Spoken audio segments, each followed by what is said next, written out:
Good morning everyone, welcome back to MoTime and welcome to the service series.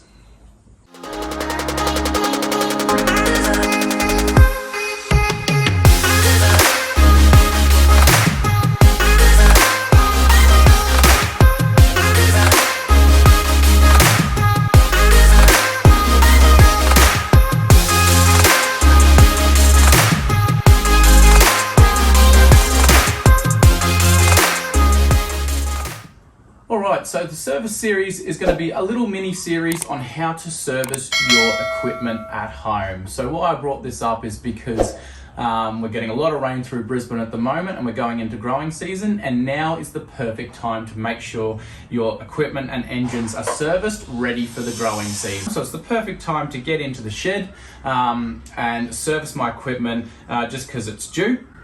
Now these engines run really often as a contractor, so it's really important to have them running at their best, making sure all the oil's changed, the spark is there, and the air filter is nice and clean so the engine can run at its best. So yeah, so I was going to do mine. I thought, why not show you guys at home? Even if you're not a contractor, if you're just a private homeowner that mows your own lawn at home, then yeah, this is a really simple thing to do at home with a couple of basic tools, and it'll save you the heartache of your engine and mower not working when you finally get out on the weekend after and mowing, your 1 foot high grass. Then you're not going to have any issues if you're serviced it and have it ready to go. So yeah, so this is going to be a basic teaching on that. So we're just going to go through the three basic things that keep a combustion engine running, and that is spark, fuel and air. But we're also going to look at changing our oil as well, which is a very important part of servicing your combustion engine. Now, for you guys who own battery equipment, this isn't really a series related to you guys. Obviously, because it's battery, there's no combustion engine to service. So yeah, so anyway, this is mainly just angled towards people with engine equipment. So yeah, anyway, so spark plugs, we're going to be looking at today's video. I'm going to start with that, and then we'll move on to air filter, and then we'll move on to oil.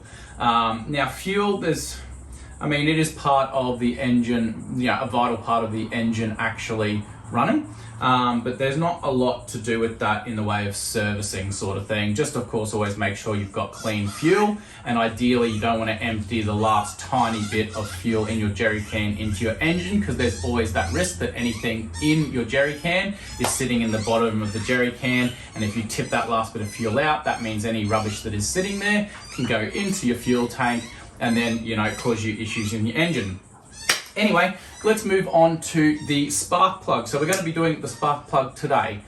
So why spark is important? Why do you need spark for your mower? So basically, you need a spark plug to ignite the fuel air mixture in the cylinder of your engine. That's basically what it does. And how it does that is under the cowling here, you have a big flywheel. So when you pull on your mower cord, that rotates the flywheel, and then on the flywheel you have some magnets that spin around with the flywheel, and those magnets pass what's known as a coil. And then the coil, which is attached to your plug here, and the coil then ignites the plug, which then in turn ignites the air fuel mixture in the cylinder in your engine. And once that fires up and gets it going, then it's a repeat cycle. The flywheel just keeps spinning, keeps passing the magnets, keeps passing the coil, and then continues the spark. So that's how an engine continues to keep firing, basically. So yeah, so it's a really important part of the cycle. So yeah, so what we're going to do is replace the spark plug today, and I'll show you how. So you basically just need a spark plug removal tool. Now, if you don't have one of these, just jump down to your local mower shop or the big green shed or somewhere and just purchase one. Now, when you are purchasing a spark plug tool, just be wary of the particular engine you have on your Victor or your Mazport or your Honda, etc. So why I say that is because on spark plugs on certain engines, they might sit deeper in the engine as opposed to one that sits further out. And why you need to know that is because the length of the tool you have needs to reach far in to lock around the spark plug to actually undo it. So yeah, so the easiest way to do that if you're unsure take a photo. Just take a photo of your engine, take a photo of the spark plug area. You can just pull the cap off like I've done here and take a photo of it. Take that down to your local and they'll be able to sort you out. If you don't have a photo, at least go down with knowing the brand and model of mower you have and the engine that's on it. Most of them will have the name on the engine, whether it's Kawasaki, whether it's Briggs & Stratton, all that sort of stuff, or Honda. Just go down with that information and you'll be able to let them know and they'll be able to direct you towards the right tool for your thing. For mine, I'm just using the ratchet out of my kit because I know it comes with a spark plug tool and I've done this many a times and I know this reaches my plug and can undo it. So yeah. Now, in the way of the actual spark plug, again, same thing. Just take a photo, go down to your local mower shop and say, hey, I need to replace my spark plug.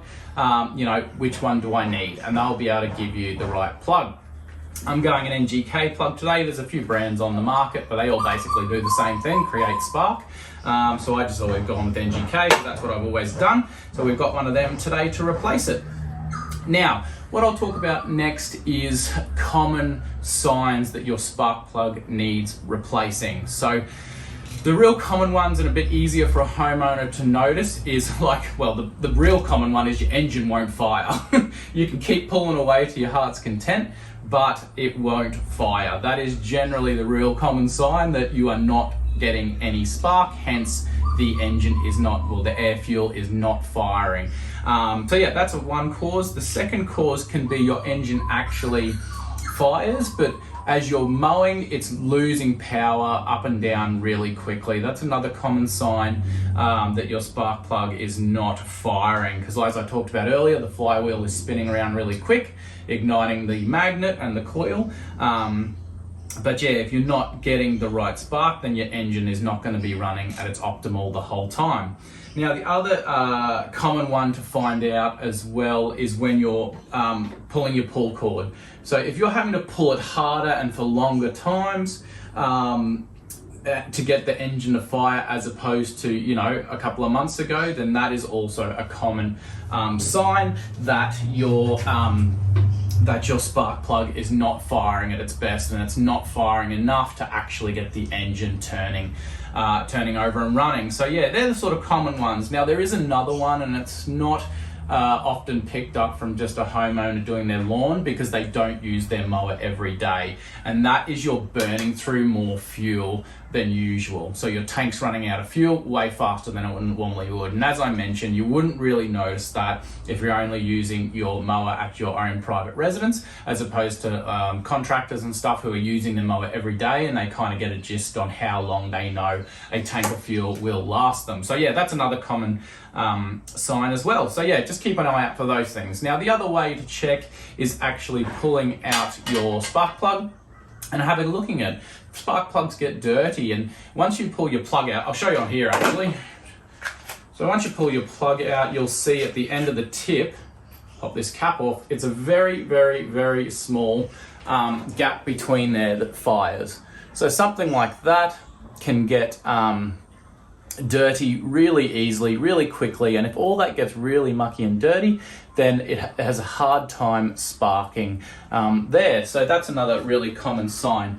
Now, talking about having a dirty spark plug, you can actually clean them if that's the only issue. You can get some litmus paper or something like that, which is a really, really, really fine sandpaper, and give it a sand and clean all that debris off basically, and then pour it in. So that's another common way of fixing your spark plug if you don't want to buy a new plug. But a spark plug is literally like $8 to $10. They're very cheap, so I just always just don't bother with that, just buy a new one. And I figured if you're doing a full service on your equipment, you might as well just get new stuff for it anyway. Well, I like to, just because that's just me, but you don't, you know, you do what you're comfortable with, and all that sort of stuff. So yeah, anyway, so let's get stuck into removing the spark plug and putting the new one in. This is literally like, you know, a couple of minutes and you're done basically. So you want to locate your coil cap, pop that off, and then put your tool in. Now don't forget, you want to be going anti-clockwise to loosen your thing, lefty loosey, righty tighty. If there's a really simple way, if you've never heard of that before, that's what I'm teaching my son at the moment. It's an easy way to learn how to loosen something off or how to tighten it up. Lefty loosey, righty tighty. So yeah, you crack that. And we'll take this one off. Once you've sort of got it pretty loose, you can just sort of get your fingers in there and do the rest of the way with your fingers.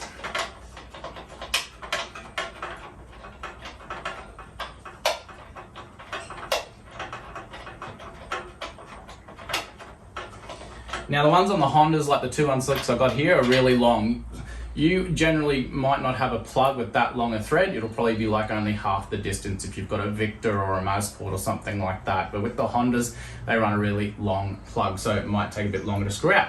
Anyway, so that's it. Mine isn't too bad. I'll just show you mine. I haven't changed this in quite some time, but I keep my fuel and oil changed regularly, and that helps with also keeping your plug clean. So that one's not too bad, but again, like I said, if I'm servicing my mower, I just get a brand new one, so I've got perfect spark every time. So, we'll get the new one out, that's that. I'll just chuck my old one in there and chuck that in the bin. And here comes some more rain.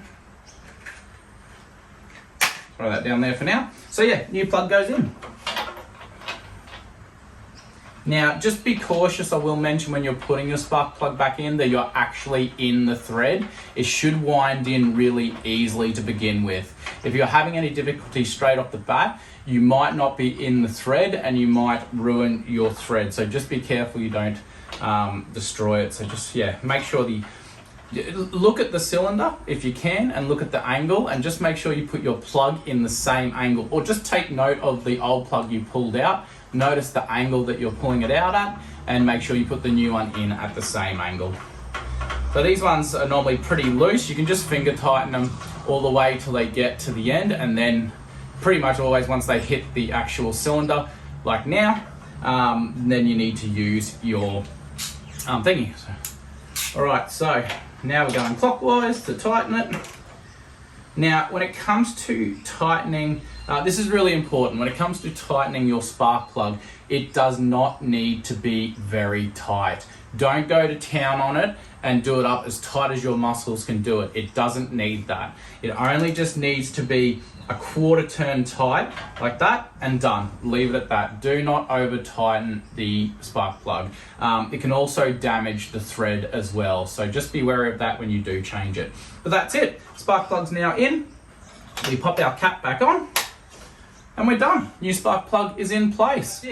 So that's how to change your spark plug from home. If you have any questions regarding it, put it in the comments below, or if there's something particular you'd like me to show you how to do or do a review of, put them in the comments below, and then help out the channel if you can by sharing this video. And yeah, I hope you've enjoyed it. Make sure you give it a thumbs up as well if you like it. If you're new to Motime and you do enjoy the channel, then make sure you hit that subscribe button as well, just to help the channel out. The aim is to get to 1,000 subscribers towards the before the end of the year. So if you can help me out by doing that, that'd be absolutely fantastic, and I really do appreciate the support. So yeah, anyway, so the next video we're going to be looking at the air filter next, why that's important to change it, etc. But that'll be the second part in the service series from Motime. But yeah, anyway, I'm going to wrap it up here, guys, and go outside and check on this weather and see what we can do, see if I can get out and do any lawns. But yeah, anyway, I hope you're having a great day wherever you are. For you contractors who are stuck at home with all this rain, just hold up, it'll pass by, it'll drain, and we can get back into what we love doing the most. So yeah, anyway guys, take care, and we'll see you legends in the next video.